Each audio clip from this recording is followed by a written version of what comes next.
Hey folks, everything new under the sun. Another little prophecy, Bible prophecy update. My heart aches for all the trans stuff going on, all the wokeism in the world, in the United States, in Canada. There is now a drag queen story hour near where I am, and it is a sad thing. It's infiltrating, and kids are being brainwashed, and brainwashed in a very bad way. They're being sexualized. They're being made confused by all the things they're being told, and the parents are complicit in this. The parents are allowing it, taking their children to these things. They're young, innocent children who don't need to. When they're 18, they can take their kids anywhere they want. To a strip joint, wherever it may be, or anything they want to do. But before that, like, innocent kids should not be introduced to this kind of stuff. They have enough to be worrying about than to be confused with all this gender fluid, gender dysphoria stuff. Just let the kids grow up. You don't have to be anti-trans. You don't have to be anti-LGBTQ. Just let the kids grow up and be themselves, not being pushed or influenced or coerced in a particular direction. And I fear that's what's happening. And I hear the stories of all these trans folks who are looking to detransition. And if you watch any of them on YouTube, it is a sad story. Some of them have been physically changed, had physical surgeries done on them, and now they regret it. Now they don't feel like themselves anymore, and they're trying to detransition. And it's a sad thing. If they did this when they're adults, go nuts, do whatever you want to do. This is a free world. The Lord gives us free choice. But as a child, you know what? The Lord is going to look at those in leadership, those in guardian status over these kids in a much harsher light. They will be responsible for the children in those young ages and for what they expose their children to and coerce them into. I would not want to be those parents on Judgment Day. That is a side story, but folks, my heart aches for that kind of stuff. It is just really sad and depressing as I have children to see what the world is turning into and what parents are causing and putting on their kids. All right. This is a significant story. This is a very, very big story. And the White House has come out and said to the press, in the White House, the press corps, they said, don't pay attention to the leaked Pentagon documents. They don't need to be in the public eye. And, maybe they should be. This is from RT, actually, Russia Today. And it is about Pentagon leaks suggest Russian hackers attacked Canadian pipeline. So it says a Russian government-connected hacktivist group has reportedly claimed it has breached the networks of a Canadian gas pipeline. Now, apparently they were watching for reports of explosions. So if I scroll down here, look at this. According to documents, the FSB officers anticipated the successful operation would cause an explosion at a gas distribution center. And they were monitoring Canadian news reports for indication of an explosion. Now, I will submit to you that likely what they did is they're holding on to this hack, and they are getting ready not to set it off now, but to set it off if they need to in the future. Could be the near future, could be many months from now. But they are holding that close to their chest, whomever this is, Russian hacktivist group or Russian military or, even U.S. military, whomever it may be, maybe to get Canada on board with more Ukraine support. I don't know, akin to Nord Stream pipeline. But Russian hackers have hacked into the command and control, the electronics of the pipeline. This is the problem. Once they get access, they're not going to tell you that they have access. They're not going to leak to the United States that they have access to X, Y, and Z. They're going to wait until the time is right and blow everything up at the same time and just destroy our infrastructure. This is cyber warfare. This is asymmetrical warfare. Folks, you need to be prepared for this. There is so much you and I have no clue of. that is happening that our intelligence agencies maybe know about or maybe have no clue about. And when it goes down, when Russia decides to push the button, everything is going to explode in fireworks all at the same time. This is another one. Zero Hedge leaked U.S. intelligence suggests Canadian pipelines targeted by Russian hackers. And Canada would probably be a pretty soft target. We probably would not be as hardened. We're not a war-type country. We don't spend a ton of money on protecting our infrastructure in terms of cyber warfare. Most Western countries have lived fat, dumb, and happy for the last 70 years. And so they don't pay attention to any of this stuff. So they would be an easy target. Meanwhile, Russia and other countries like China would be all over cyber technology, cyber warfare, cyber defense, and preventing cyber attacks. And so they probably spend a lot of money hardening their system against it. So, folks, we are in a bad situation, and the U.S. dollar is collapsing as the world economy drops. This is Dow Jones. This is all the years. Notice they don't go back to 1929. They used to. There was a time when this went all the way back to 1929, and you could see a spike and then a drop. But this only goes back to, 1980. That's as far as they want to go back to. But look at that. Look at that rise. Now, what happened in 1929? This exact same thing happened in 1929. It went up and up and up just before the collapse. It does not go down slowly. This will keep going up until everything absolutely collapses. So when is that collapse? Well, people are warning of it now. This is a zero hedge risk of harder landing. The International Monetary Fund cuts global GDP outlook, warns of heavy downside risks due to what? The banking crisis. Did you know the banking crisis was still a thing? Our mainstream media news outlets reporting on the severity and the significance of this. Are they reporting on the bank runs that are happening as we speak? You can't see bank runs anymore. Back in 1929, a bank run meant there was a lineup of customers outside the door. But a bank run now means there's people 24 hours a day transferring money out of their account on their computer, going to the website of the bank and transferring money elsewhere, or buying hard assets, or otherwise shifting that money. So, folks, you won't see a bank run anymore, and if mainstream is not following it, the public won't know about it. And that's what they want. They don't want panic, so they're not going to tell the public about it. This is RT.com. There's a lot of interesting information here. So Russia Today actually reported on the news about the hack themselves. Look at this article. U.S. making bioweapon components in Ukraine. Oh, isn't that interesting? Have you heard of bioweapon factories in Ukraine? That was commentary that was out last year. And one of the reasons why Putin said he was going into Ukraine was because of all the labs and the potential outbreaks and the bioweapons there that were being made on the border of Russia. And Russia didn't want biowarfare labs from enemy countries right on their border. So they went in and they addressed that. But yeah, you go look into the news of bioweapons labs in Ukraine. Seems to be a bunch of them. Russia is using space weapons in Ukraine. Again, this is all a test. They're not bringing out their high-tech stuff. They're going to slowly bring it out as the U.S. Kind of shows its hand in terms of its technology. So what is Russia doing using space weapons? What does space weapons actually mean? Does it mean missiles are going to fly out of satellites?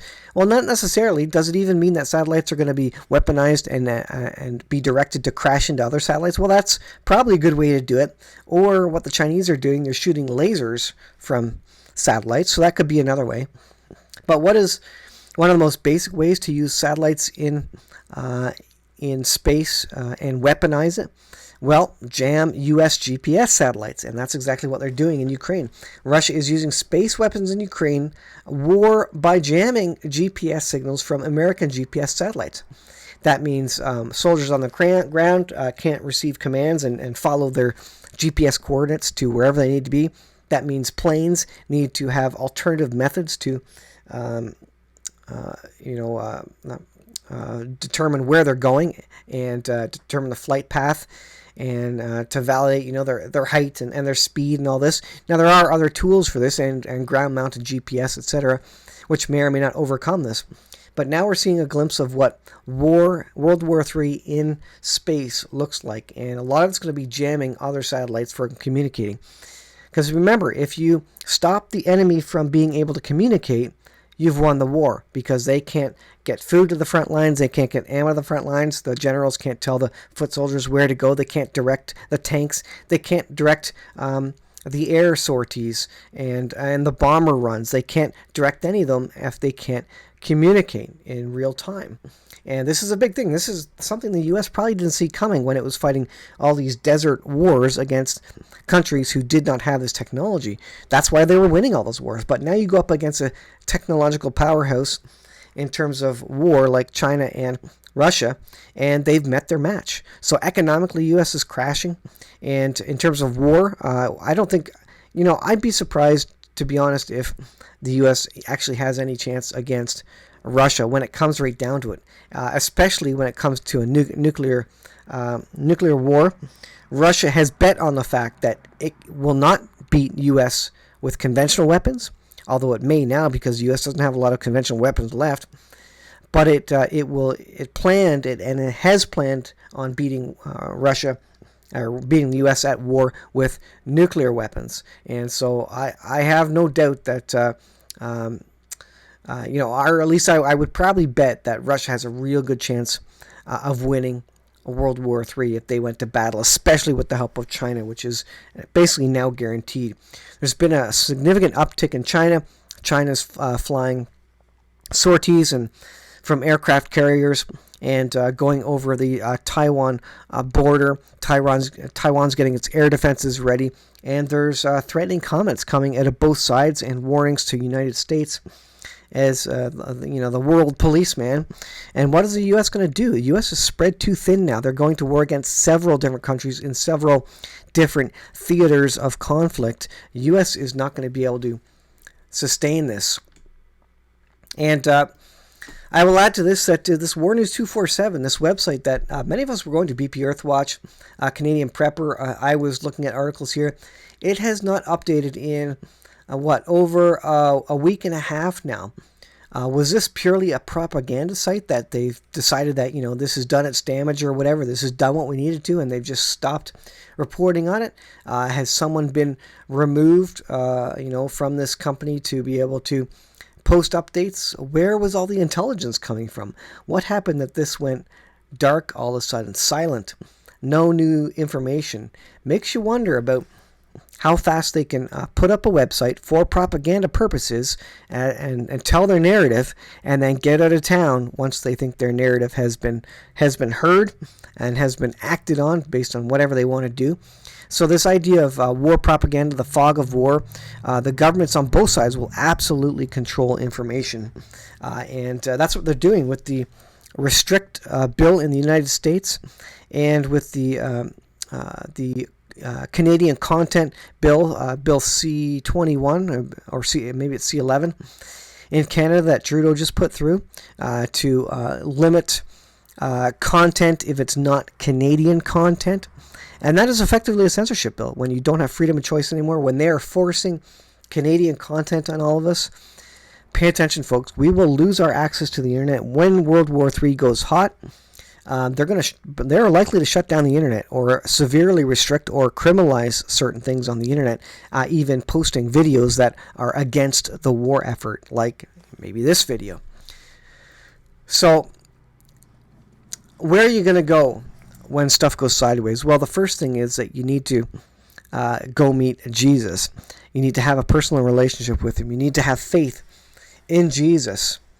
Because at the end of the day, food is not going to save you. Gold and silver is not going to save you. Preps and the ultimate preppers, stuff that preppers have is not going to save you. Bunkers will not save you. Ultimately, only faith in Jesus Christ will save you through the hard times, the persecution, and the wrath that is coming, the four horsemen of the apocalypse, and the wrath of God. So that is your main priority. but we will have to survive a certain period, very hard times, and not unlike people throughout the last number of thousands of years have had deal with now and then, Christians, and the persecution related to it. Some may have to go to jail. Some will be led in front of leaders and judges. And the Bible says, don't premeditate what you're going to say to these people. The Lord will give you the words when you're up in front of people for doing something that you believed was moral, was correct, was a godly thing to do. And that may be preaching the gospel. That may be, helping others, evade overbearing government controls when World War III comes, and if you don't get the digital ID, then you can't participate in the economy, and maybe you're feeding others because of that.